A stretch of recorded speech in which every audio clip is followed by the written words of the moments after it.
Hello, my name is Anne Marie Gurney, and you spell that capital A-N-N-E, capital M-A-R-I-E, Gurney, G-U-R-N-E-Y. I'm the Oregon State Coordinator for the Freedom Foundation. Welcome to our press conference. I'd like to introduce to you James Abernathy, who's the General Counsel for the Freedom Foundation. Thank you very much, Anne Marie. Like she said, I'm James Abernathy. I'm General Counsel at the Foundation. Abernathy is A-B-E-R-N-A-T-H-Y. The state of Oregon and SEIU 503 have for years negotiated collective bargaining agreements requiring all Oregon's home care workers to pay fees to SEIU 503 as a condition to receiving reimbursement payments from the state for providing care to many of Oregon's elderly and disabled. Such money-skimming schemes are illegal, as was acknowledged by the United States Supreme Court decision last year, Harris v. Quinn. But SEIU 503 doesn't let a little thing like the Constitution get between it and its money. Now that SEIU 503 and the state's scheme has been exposed as unconstitutional, SEIU 503 has done everything in its power to keep workers from knowing about their constitutional right to choose whether or not to opt or to fund a union. SEIU 503 even successfully pulled the strings of those it helped elect in order to change Oregon's public records law in order to protect its own coffers. Last night, the Freedom Foundation, in conjunction with the National Right to Work Legal Defense Foundation, filed a class action lawsuit on behalf of Oregon home care worker Julian Brown, as well as all home care workers who did not consent to membership in SEIU 503. This lawsuit seeks two things. First, it seeks repayment of wages illegally extracted from the paycheck of all home care workers who did not consent to membership in SEIU 503, and yet were forced to pay fees against their will. Second, this lawsuit challenges the exclusivity provision in Oregon's law, which forces home care workers to be represented by SEIU 503, whether or not they are a member of SEIU. This exclusivity provision in Oregon's law violates home care workers' First Amendment rights to free association and to petition the government free of coercion and on their own terms. Not only does this law prevent workers from speaking to the government on certain matters of public concern, it also empowers SEIU to speak on behalf of those who disagree with it. The United States Supreme Court has been limiting a union's right to exact compulsory fees and exclusively represent workers for decades. This case will continue the trend. These brave workers, along with those who support them, hope the courts will continue to raise the workers' First Amendment rights from the ashes. Going forward, Oregon workers now know that they can stand up to unions and fight back when a union violates their rights. The Freedom Foundation will have their back. Now my co-counsel, David Dewhurst, will say a few words about the plaintiff and about the lawsuit. David Dewhurst.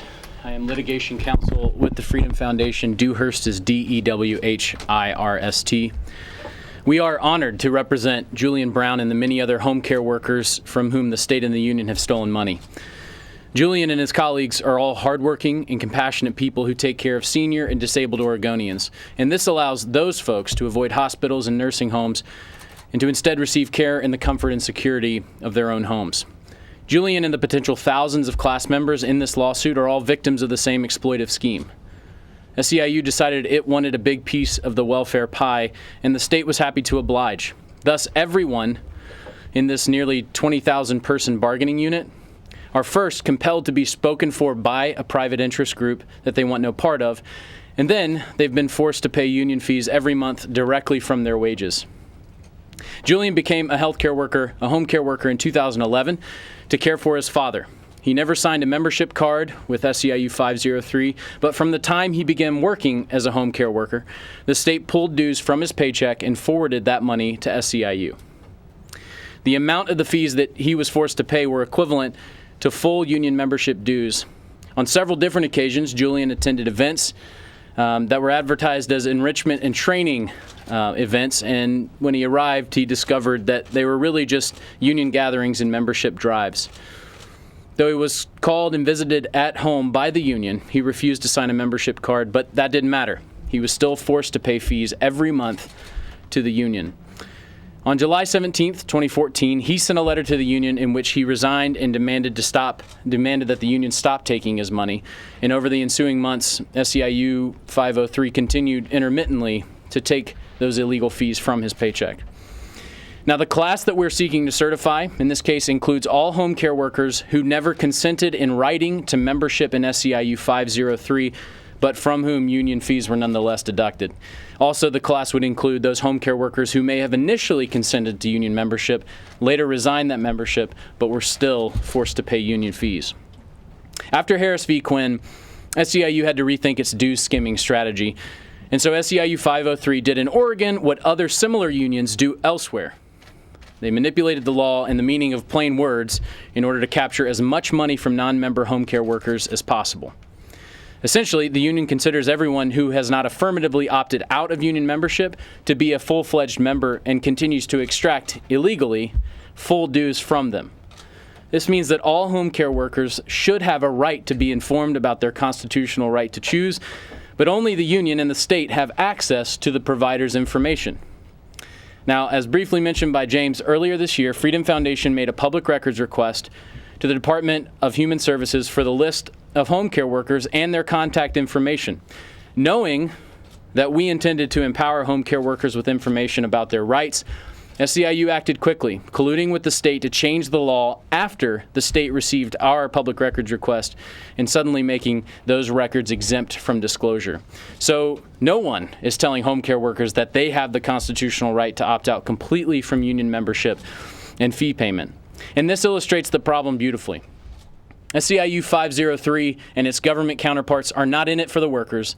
They're in it for their own political influence. For far too long, in this state, unions like SEIU have been able to use their illegally accumulated war chests to strong-arm their bought and paid-for politicians at the expense of public employees and Oregon's taxpayers. So remember today, because today marks the beginning of the end of their reign at the top of the political heap.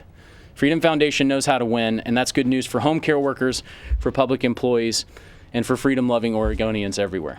Thanks. Next, I would like to introduce Scott Roberts, director of our action team.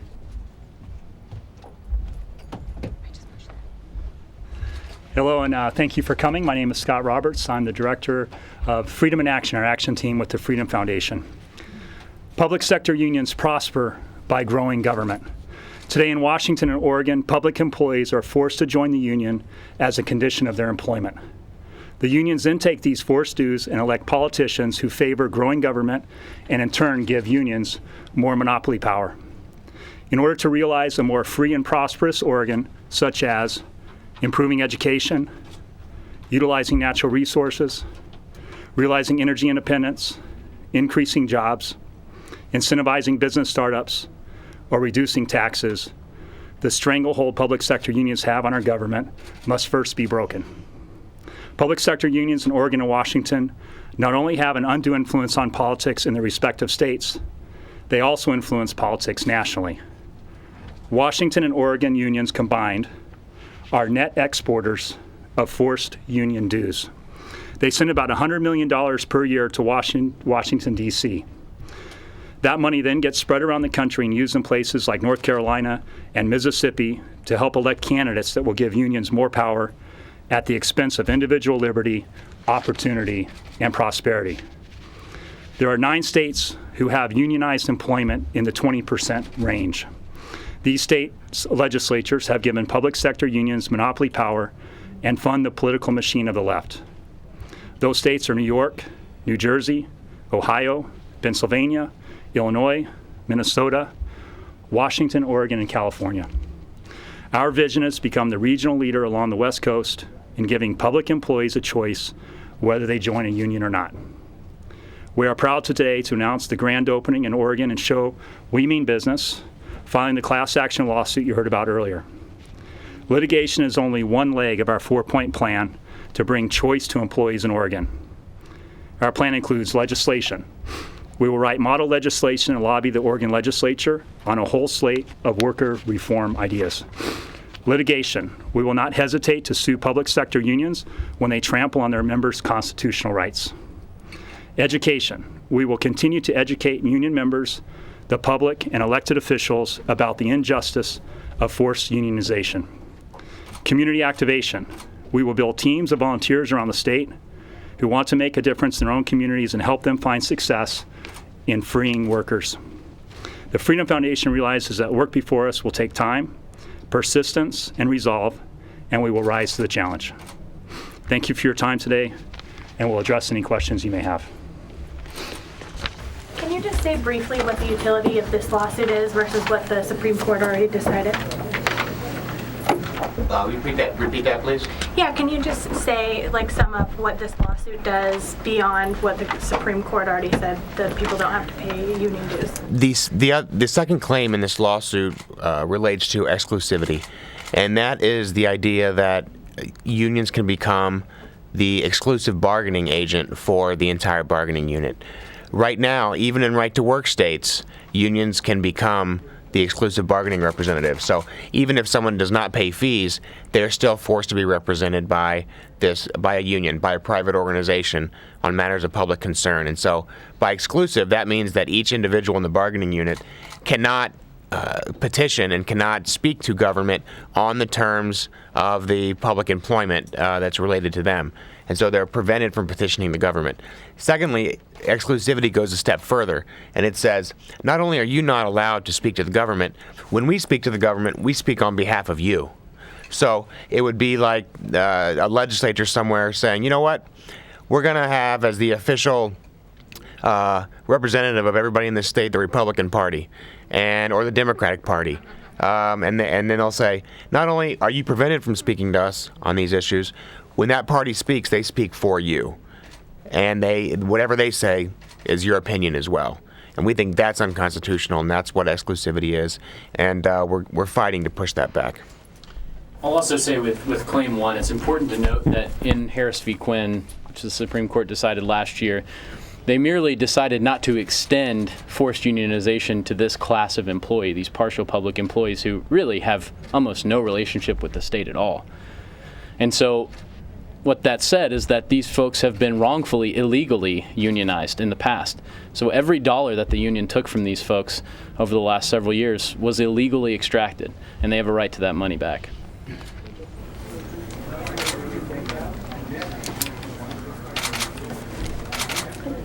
Is it your position that the SEIU still takes fair share payments, or not? It's our position that SEIU is enforcing, along with the state, an opt-out regime, that unless someone voices up, they're going to continue to take dues. So it would be like your neighbor coming over, walking in your house, and they start taking your furniture, and then they'll say they'll stop once you protest.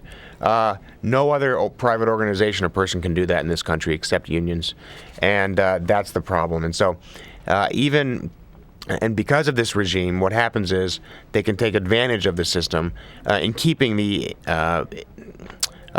members of the bargaining unit in ignorance, and so they'll never even know they have a right to opt out. They even have a right to stop paying funds. It would be one thing if they were informed when they came in to become these home care workers that they had a right to not pay. But these folks, the law was recently acknowledged, so these 20,000 folks, they have no idea. They've never been told. And the union won't let us tell them, they don't want the state to tell them, and no one's telling them. And so many people who disagree with the union are still having their money taken out because they don't know better. How is this lawsuit different from the one in Washington? The claims are basically the same.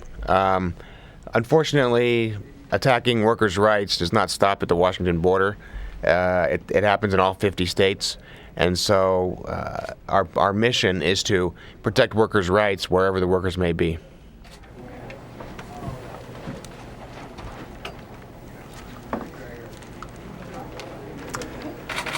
The governor's office has declined to comment in the case, despite, the governor's been named as a defendant. Do you have a reaction to that?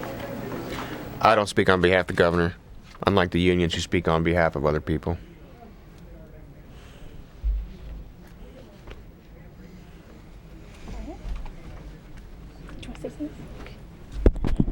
Thank you for attending and coming today. Our contact information is on our press pack if you want to reach us for further comment. Have a great afternoon. Thank you.